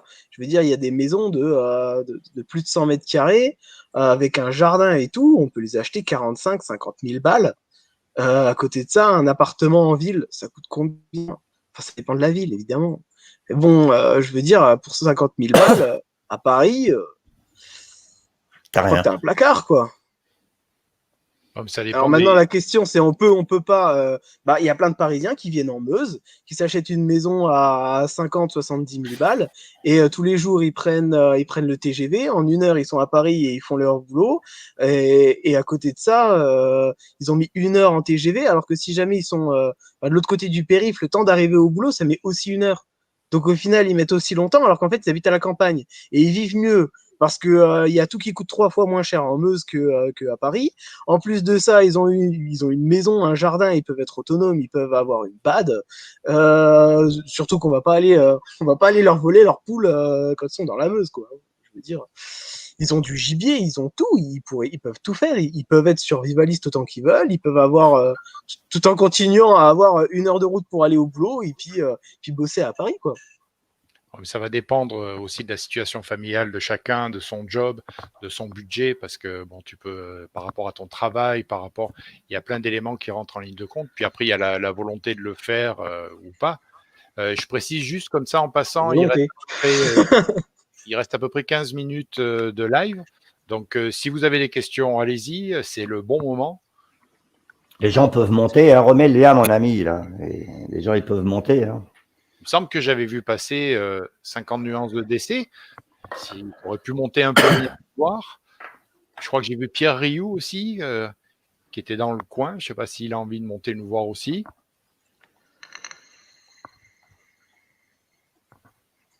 Donc, si vous avez des questions, profitez-en. Ouais, parce qu'après, je vais aller chercher mon cadeau chez le voisin. Alors, c'est vrai en plus. On monte un peu le chat pour voir s'il y a des questions qu'on aurait ratées. Je pense qu'on a peut-être... C'est pareil, les gens, s'ils voient qu'on n'a pas répondu à leurs questions, là, tout au long du live, il faut qu'ils les remettent. Hein, Oui, c'est pas qu'on veut pas, c'est que des fois, on peut les rater. C'est faux, les gens armés font des raids à la campagne. On l'a vu l'année dernière en France. Après, il faut toujours faire gaffe, hein, parce qu'à la campagne, le mec qui se prend le raid, c'est peut-être un chasseur, il est peut-être aussi armé. Première chose. C'est quoi, et puis là, après, là, j'ai lu. T'avais mis quoi, JCB, là? J'ai pas fait gaffe. C'était Joe Farman qui nous disait que si jamais, en cas de problème, les gens à la campagne risquent d'avoir la visite des gens en ville qui viennent pour leur taper le stock. Alors, moi, en fait, j'ai une ferme auberge et voilà. C'est pas pour rien que j'ai beaucoup de volailles. Là, il y a Moselle, la région, qui a distribué des petits chèques MOSL, donc c'est des chèques de 5 € dans des petits carnets, gratuitement. Du coup, les gens, ils ont reçu, entre guillemets, de l'argent pour acheter chez les producteurs locaux. Très bonne initiative. Les gens de la ville qui viennent chez moi pour acheter de la volaille, par exemple, j'en ai qui viennent, par exemple, de Metz, et pour eux, le fait de faire 15 km pour venir avoir de la viande gratuite grâce à des tickets qu'on leur a donnés, c'est très loin. 15 km. Alors, 15 km, aujourd'hui, avec des voitures et et de l'essence. Si jamais un jour il y a l'effondrement, ils n'ont pas de voiture, ils auront peut-être plus de voiture, peut-être plus d'essence. Et alors faire 15 km à pied et puis se trimballer avec un poulet de 2-3 kilos ou voire une oie de 5 kilos, j'en entends des fois qui disent à côté ils ont des chèvres, les chèvres ça attire ça attire les personnes qui mangent beaucoup de chèvres. Non, ils vont pas faire 15 km à pied, même pas à vélo, pour venir chercher, je veux dire, déjà en voiture, c'est trop loin, quoi. Enfin, je l'entends par rapport à des clients. Donc, quand on me dira oui, mais ils ont faim, ouais, bah, je veux dire, à chaque fois qu'on a faim en France, le premier truc qu'on fait, c'est on pète un plomb et on balance des pavés sur la mairie. Donc, je pense que Vic est coupé là pour le moment. J'espère qu'il est toujours là. Ouais, présent. Ok. Il y a Corinne, là, j'ai vu, qui a marqué elle a une question sur les lapins. Pourquoi elle ne monte pas, Corinne? Elle a peur? Oui, tu aurais pu monter. Oui, pour son anniversaire, faut venir. Ah oui. Ah, moi, j'ai eu l'occasion de la rencontrer, Corinne. C'est le genre de gonzesse qu'il ne faut pas aller trop faire chier, toi.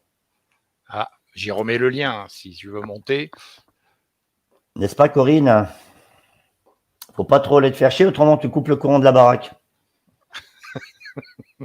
Elle envoie un peu de la bûche, hein. Moi, je peux me permettre d'en parler, j'en dirai pas plus, mais... Petite question, sachant que l'avenir est loin d'être serein, quelle est votre vision comme survivaliste par rapport aux enfants? J'aime pas les gosses. C'est-à-dire pour les manger ou pourquoi? C'est quoi la question? Je pense que est-ce que la question serait plutôt dans le sens avoir des enfants ou pas avoir d'enfants par rapport à la situation, par rapport à nos points de vue survivalistes, j'imagine? Moi, je vois pas un bon avenir pour les enfants actuels, au fait. Alors, est-ce qu'il y a l'intérêt d'en avoir un ou d'en faire je sais pas. Après, j'ai pas de gamin, alors je suis pas trop en position de parler. Puis quand je vois les gamins de mes voisins, ça me donne vraiment pas envie d'en avoir, quoi. Donc, je sais pas. Ok. Je parle tout seul ou quoi? J'ai l'impression de parler je vais tout me seul. dévouer alors, non, je suis là. Sur cette question-là, je pense que d'un point de vue, c'est assez compliqué, mais c'est vrai que surtout que dans les 15-20 premières années, c'est peut-être un poids, mais une fois passé ce cap, ça peut être une aide précieuse aussi. Vous voulez que les générations précédentes, ils aient énormément d'enfants et qui aidaient beaucoup ensuite qui aidaient beaucoup la famille. Surtout qu'autrefois, il n'y avait pas les EHPAD, il n'y avait pas tout ça. Et les enfants peut-être aidaient et les différentes générations continuent à vivre ensemble sous le même toit. C'est aussi parce qu'il n'y avait pas tellement de choix, c'est vrai, mais les enfants étaient déjà une aide à ce niveau-là. Une fois qu'ils sont adultes, ils aident la génération précédente. C'est après tout ce qu'on fait aussi, c'est peut-être dans cette optique-là aussi, parce qu'après nous, finalement, il y aura plus forcément un grand monde qui pourra nous aider si besoin, quoi. Enfin bon, après j'en ai pas non plus. Donc, mais voilà, c'est dans le principe. Moi non plus, j'en ai pas. François, je suis obligé de te couper le micro parce qu'on t'entend avec la cigarette. Moi, je le coupe à chaque fois. Pour ma part, je pense que le survivalisme, c'est pas une doctrine de vie. On va pas s'interdire de vivre, on va pas s'interdire d'avoir des enfants. Ceux qui peuvent en avoir, ceux qui ont la chance d'en avoir, c'est la vie, puis ça continue. Et puis voilà, on prévoit, ça rentre dans la préparation. Je pense simplement ceux qui ont des enfants en bas âge, un peu plus grands, etc. Ça rentre dans votre préparation, mais à aucun moment ça doit être des règles survivalistes qui vont vous dire si vous devez avoir des enfants ou pas. Je pense que on est plus dans le parcours de vie normal de chacun, et puis de toute façon, on est tous en mode en tant que survivaliste, d'espérer que les choses aillent bien et puis que la société aille bien et que tout puisse perdurer, on va dire. Voilà, donc on va pas se priver de quelque chose. Quelqu'un qui disait qu'il faut vivre avant de survivre, je pense que ça répond à la question. Hop, je me suis démute. J'ai trouvé comment faire. J'ai l'impression justement que c'est l'inverse au niveau des enfants, que ça peut permettre à énormément de monde en fait de prendre conscience des choses, dans le sens où voilà, on bouffe de la merde et des fois il peut y avoir des personnes qui ont envie justement d'avoir des poules, etc. pour donner de la bonne nourriture à leurs enfants, ça peut leur permettre d'être entre guillemets de sortir de l'adolescence et de devenir adulte et de se rendre compte que il faut être prévoyant parce que pour les enfants, etc. Moi j'ai l'impression que ça aide des gens en fait. Ça aide des gens d'avoir des enfants, ça peut donner de la maturité à certaines personnes. Je peux me tromper, c'est un avis comme ça. Ouais. C'est vrai. Pour les gens qui en ont, c'est peut-être un moteur, oui, aussi, c'est vrai. Bon, moi, je rentrerai pas trop dans le sujet parce que je pense que je suis pas d'accord avec tout le monde là-dessus. Après, je pense que c'est compliqué. Moi, je trouve les enfants, et je vais peut-être pas me faire que des amis, mais les enfants reflètent les parents, hein. Donc, à un moment, je trouve ça compliqué d'éduquer des enfants maintenant avec un esprit comme on a nous de préparation, parce que les gens aux alentours, ils vont pas comprendre. Et moi, je sais que j'aurais eu un gamin, le premier truc que j'aurais appris après avoir marché, c'est à tirer, toi. Donc, tu dis ça aux gens, ils te regardent avec des citrons de 10 cm de diamètre, toi. Ils se disent, attends, il est fou, le gars, attends. Mais voilà, moi, je sais pas. Le sujet des enfants, c'est pas trop mon domaine. Une Voilà. petite question Macho Win, le pire achat survivaliste que vous ayez fait, vous regrettez que vous n'avez jamais utilisé. Ah, Vic. Justement, j'étais en train de réfléchir à la réponse. Le pire achat sur la liste Le pire achat. que vous regrettez, que vous n'avez jamais utilisé.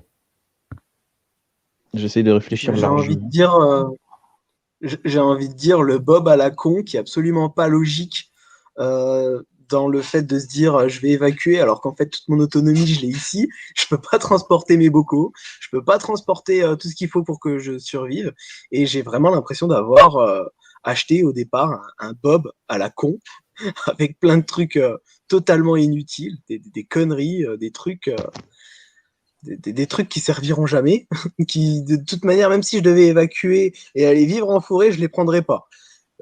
Allez, exemple, le gros couteau de survie qui est absolument génial et qui sert absolument à rien parce que une scie pliante, ça pèse 10 fois moins de poids, c'est 10 fois plus efficace. Le gros couteau, il servira même pas à dépecer un lapin si jamais je fais un collet parce qu'il est trop gros, il servira jamais à rien, le gros couteau. Enfin, j'ai plein d'exemples comme ça sur le Bob avec des trucs à la con où on m'a dit il faut avoir un gros couteau, j'ai pris un gros couteau et en fait c'est de la merde comme plein de choses quoi. Voilà, ça c'est mon avis. C'est pas tellement il faut avoir, c'est à toi de construire les choses. À ton avis, Pascal, est-ce que tu as un achat que tu regrettes? On laisse Vic réfléchir. Ah bah putain, t'es gentil, toi. Un achat que je regrette en tant que survivaliste, je vois rien de particulier. Je vois rien de particulier parce qu'en général, tous les achats que j'ai faits, ils ont été réfléchis. Non, je vois rien de particulier. Moi, je dirais aussi, parce que justement, je pensais à quelque chose comme ça, parce que j'ai vu passer une question sur les erreurs à ne pas faire en même temps. Je sais pas si tu l'as vu, JC, peut-être que tu avais prévu de la mettre après, je sais pas. Peut-être que je spoil. Non, Mais mais en fait, j'allais justement, enfin, j'aurais eu comme réponse quelque chose dans ce genre-là, c'est-à-dire un mauvais achat. Et j'ai pas d'exemple précis, mais ce serait typiquement une babiole, une bouine, un gadget qu'on aurait acheté par peur et qu'on a cru qu'il nous fallait absolument, et qui finalement ne sert jamais et retourne dans un tiroir et est stocké pour rien, puisque c'est pas forcément un produit soit d'une grande utilité, soit d'une grande qualité, soit d'une grande praticité. Et finalement, c'est quelque chose qu'on peut avoir en doublon et qu'on va pas forcément se servir, comme par exemple je sais pas, un mauvais couteau pliant, une mauvaise lampe, un outil électronique de mauvaise qualité. On a tous acheté des bouines, je pense, qui au final ne nous servaient pas. Ouais, je suis d'accord aussi là-dessus, ouais. ouais, moi je dirais, comme tu disais, Pascal, je réfléchis tellement avant ma femme pourrait le confirmer, je réfléchis tellement avant d'acheter un truc que généralement, j'ai pas eu tellement de mauvaises surprises. Mais après, effectivement, dans ce qu'on a, des fois, ben, c'est pas forcément un mauvais achat, mais des fois, c'est un achat suivant qui est de meilleure qualité, qui fait qu'on se rend compte que ce qu'on avait avant, c'était pas aussi bon que ce qu'on croyait. Voilà, mais non, c'est de pas acheter peut-être de façon impulsive aussi. Ça permet aussi d'éviter les erreurs, peut-être. Voilà. Ben, un bon exemple que me partage ma copine à côté et qui tient à nous faire partager, c'est une mauvaise boussole, par exemple. Elle s'était Ouais. fait avoir. Genre de produit de mauvaise Ouais, qualité. ça peut arriver, ouais. Et puis après, il y a aussi, tu parles de la boussole, par exemple, une mauvaise équerre, toi qui travaille le bois, qui fait de l'ajustement là, avec ton chalet et tout. Une mauvaise Et elle est à équerre, ça peut 85 faire. degrés. Et elle peut être, ça peut être un mauvais achat, toi, hein, aussi, la mauvaise équerre. Donc, il y a plein de petites babioles comme ça qui disent, ouais, bah, j'ai acheté un truc, mais bon, j'ai pas acheté le top, en fait. Après, j'avais vu la question merde, j'avais vu la question là. Ouais, 50 nuances de décès qui nous dit les gadgets multifonctions. Ouais, bien souvent, les petits gadgets, les choses un peu. J'ai vu Théo Farman qui nous dit un bracelet en paracorde. Voilà. Certaines choses, des fois, bon, on est un peu. On achète peut-être un peu l'objet à la mode, on va dire, dans le monde survivaliste, mais il correspond peut-être pas vraiment à notre besoin, quoi. Si vous avez des dernières questions, La c'est machette, maintenant comme parce vous savez. que après on va couper le live. Donc allez-y, dernière ligne droite. J'avais vu une question là par rapport au surréalisme de. Merde, je ne retrouve plus. Si tu nous dis un peu le sujet, peut-être. C'est par rapport de Survival in the Wood. Merci pour vos réponses bien complètes. Allez, une petite dernière question troll. Mais c'est quoi les erreurs de survivaliste les plus fréquentes à éviter? Ce que vous avez faites, par exemple. Ça, je pense qu'on le saura quand ce sera la merde. Avant, on peut pas trop le deviner. Moi, je pense que la plus grosse erreur de survivaliste qu'on peut faire, c'est de faire sa préparation par rapport aux vidéos qu'on regarde et au fait qui ne correspond pas à notre propre préparation, en fait. Je pense que ça peut être une grosse erreur, ça, en regardant plein de vidéos, on se dit, tiens, il faut que je fasse ça, puis après, à la finalité, on se rend compte qu'en fait, on n'est pas prêt, on ne se prépare pas pour sa propre manière, en fait. Ouais, ça peut être un risque de copier ce que font les autres sans que ce soit adapté, c'est vrai. Ouais. Ou même prendre des trucs sur lesquels on n'a pas de compétences. Des trucs qui ont l'air faciles et qui ne le sont pas, et des trucs qui sont simples et on ne le sait pas. Je donne toujours l'exemple justement des lapins et des canards, quoi. Les lapins, quand on ne le sait pas, on se plante, alors que les canards, en fait, ça va super bien, mais on ne le sait pas, quoi. Désolé. Non, mais voilà. Mais, autrement, est-ce qu'il y a encore des questions? Je te dirais, pour répondre à la question, ce que tu as dit, à mon avis, c'est le point principal. C'est-à-dire que comme d'acheter des objets, des sacs tout faits ou des choses comme ça, voilà, on est un peu hors sujet. C'est la préparation, elle est propre à chacun. C'est pour ça que quand je l'ai dit tout à l'heure, mes vidéos, j'essaye d'être généraliste, mais j'essaye quand même de dire aux gens d'adapter leur préparation à leurs besoins. Donc la plus grosse erreur, je pense que c'est ça, c'est ce que tu as dit, c'est de copier quelque chose, c'est de faire ce que fait l'autre, alors que chacun a sa propre situation, que ce soit géographique, familiale, son âge, sa santé, ses connaissances, ses compétences, son physique, son niveau de conditions physiques. Donc tout ça, ça va rentrer en ligne de compte et ça va permettre d'adapter la préparation à sa propre réalité. Et on ne peut pas faire qu'un copier-coller de ce qu'a fait le voisin ou de ce qui a été fait dans une vidéo. Ça ne sert à rien, ça serait ridicule. Voilà, je pense que ça, c'est la première erreur, c'est de ne pas analyser réellement sa situation. Pareil pour les risques auxquels on se prépare. J'ai certainement pas, moi, à Québec, les mêmes risques que Vic, que Pascal. Je veux dire, on vit pas les mêmes choses, on n'a pas le même climat, on n'a pas les mêmes voisins, on n'a pas. Voilà, donc tout est différent et ça, c'est le point de départ. Je pense que pour tous ceux qui s'intéressent au domaine, c'est de commencer déjà par évaluer quels sont les risques auxquels ils pourraient être confrontés. On ne parle pas de Troisième Guerre mondiale, là on parle d'inondation, on parle de coupure électrique. Là, on est dans ton domaine, Pascal, le bruit de la normalité, voilà, toutes ces petites choses courantes, voilà, qui sont spécifiques à chacun. Puis c'est ce qui doit servir de moteur et d'orientation pour notre préparation, et non pas le copier-coller de la vidéo d'un tel ou d'un tel, quoi. Est-ce que vous avez vu une dernière petite question? Qui c'est qui aura la chance de conclure? Est-ce que je peux donner un conseil hors sujet pour aider les gens? Quand vous allez faire vos bocaux, pour tous ceux qui vont faire leurs bocaux, il y a une manière de savoir si les bocaux ils vont se tenir dans le temps ou pas.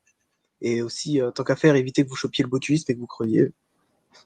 Voilà. Quand vous faites vos bocaux, après, vous prenez donc dans le lot de bocaux que vous avez fait, vous en prenez un, vous le mettez à l'envers dans une étuve, une couveuse ou n'importe quoi qui peut tenir une température qui permet de faire un bouillon de culture au niveau bactérien, donc 37,5.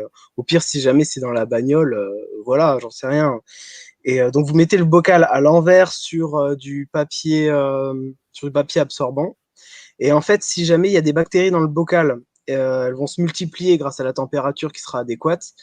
Et si jamais vous avez par exemple la bacille thermophile, celle qui fait un gaz qui pue, ça va gonfler le bocal et en fait il va y avoir du jus qui va ressortir et qui va tacher donc le papier que vous avez mis en dessous. Et donc si jamais ça l'a fait pour un bocal, ça veut dire que tout votre lot est potentiellement mal stérilisé. Donc il faudra le garder au frais et le manger dans les 3 mois et pas le garder dans la cave en se disant que ça va vous sauver dans quelques années si jamais il y a un problème, parce qu'en fait, il y aura tout l'eau qui sera foutu. Voilà. Donc faites gaffe à ça et testez vos bocaux, quoi. Ok. Moi, j'ai pas vu de question particulière sur la fin là. Il y a quelqu'un? Je t'entends plus, JCB là. Je lisais les questions aussi, j'en ai pas vu. J'avais muté, puis j'avais oublié de démuter. Donc, si vous voulez, on va conclure. Merci à François d'être monté. Il a eu le courage de monter. C'était un plaisir. Franchement, c'était un plaisir. Et puis, ouais, étant donné qu'il y a quelques trucs où justement je suis professionnel, et donner ce conseil-là, par exemple, pour les bocaux, je trouvais que c'était très important pour les survivalistes de faire des bocaux, et enfin d'être autonome, donc de faire des bocaux, et d'éviter d'avoir des bocaux qui soient foutus le jour où c'est la merde, quoi. Ouais, puis ça évite de mourir d'un champignon pourri, toi. En fait, ce que j'ai cru comprendre, les champignons, donc c'est surtout dans les produits sucrés type confiture, etc. Si jamais il y a les champignons, si jamais vous les enlevez, normalement ça passe. Et au pire, il y a certaines toxines qui peuvent être cancérigènes. Donc c'est une mort à long terme. Alors que si jamais c'est un truc, j'en sais rien, avec du botulisme, là c'est une mort à court terme. Et si jamais c'est la bacille thermophile, c'est juste que vous avez l'impression d'avoir un gros stock de nourriture. Et en fait, au moment où vous l'ouvrez, ça pue, c'est immangeable et il vaut mieux éviter de le manger parce qu'on sait pas si on chope la tourista ou qu'est-ce qu'on chope après avec ce truc-là, quoi. Ok. Voilà, désolé, c'est un peu négatif comme point final de dire voilà, vous êtes fait plein de bocaux, peut-être qu'en fait ils sont niqués. Ah non, mais t'inquiète pas, JCB va rattraper le mot de fin, mon ami. Oui. Merci pour toi. Je te dis au revoir là pour le final. Et puis le mot de la fin. Donc, le doigt à glisser. Pascal, puis on laissera Vic finir. Alors, le mot de la fin. Déjà, je vais te remercier de m'avoir fait participer à ton live. Je vais franchement remercier Vic d'être venu participer au live. En gros, on s'est organisé ça un peu. C'était prévu depuis longtemps, mais c'était fait un peu rapidement. Franchement, merci Vic. Je l'ai toujours dit, t'es un mec bien. Et de plus, on a eu l'occasion de se rencontrer, de partager des moments ensemble. Alors, pour les gens qui ne te connaissent pas spécialement, moi, je confirme que tu es un mec bien. Je tiens à le dire sur le live. Tu es un mec de parole, tu es un mec d'honneur. Et ça, faut le souligner. Et putain, là, mon pote, je suis bien là. Mais tu me connais. Non, mais tu me connais. Voilà, tu sais que je suis un mec sincère. Il n'y a pas de souci avec ça. Moi, je remercie tous les gens d'être montés sur le live, de nous avoir posé des questions. Et voilà, merci JCB, merci Vic. Et puis voilà, merci dans tous les cas. Vic, je te laisse. Avant, je veux dire un petit mot, puis après je te laisserai finir et on coupera là-dessus. Merci beaucoup. Bon, merci à Pascal, parce que c'est grâce à Pascal qui nous a mis en relation pour pouvoir réaliser ce live. Ça m'a fait très plaisir de t'avoir. Ça a été sympa. Et puis voilà, donc bonne continuation. Puis on va continuer à te suivre évidemment, et puis à suivre la progression du chalet. Merci à Pascal, merci à toi. Et puis, je te cède la parole. Et donc pour finir, pareillement, merci à vous deux. Merci beaucoup, JC, pour l'invitation. Puis Pascal, on se remet en contact très bientôt. Encore bon anniversaire. Que ceux qui sont encore présents en live lui souhaitent en allant aussi sur sa chaîne ou sur son Patreon tout frais. Et sur la chaîne de JC aussi, pour ceux que j'ai pu faire venir sur le live aujourd'hui. En tout cas, merci beaucoup à vous deux pour cette petite émission. J'espère qu'on pourra en refaire d'autres à l'occasion, avec plaisir en tout cas. Et puis, je vous remercie tous aussi pour vos questions, là, pour ceux qui sont encore en ligne. Et voilà, sinon, bonne soirée à tous, bon dimanche à tous, bonne semaine de travail à tous, et à très bientôt sur les ondes. Et encore merci à vous deux, JC et Pascal. Merci à toi, merci à Pascal. Au revoir.